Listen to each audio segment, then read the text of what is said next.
How to change Canva website URL. Hi everyone, I'm here to assist you today. Without any delay, let's jump right in. First, open your Canva design. You'll find this kind of screen pop up.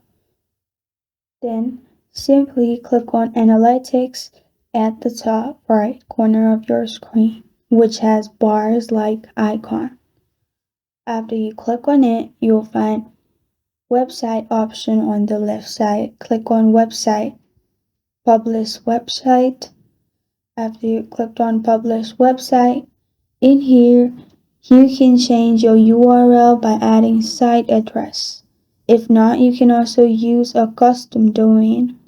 Click on use a custom domain and you can use your custom domain. And this is how to change Canva website URL. Thank you for joining me today. If this video helps you out, please leave a like and subscribe for more.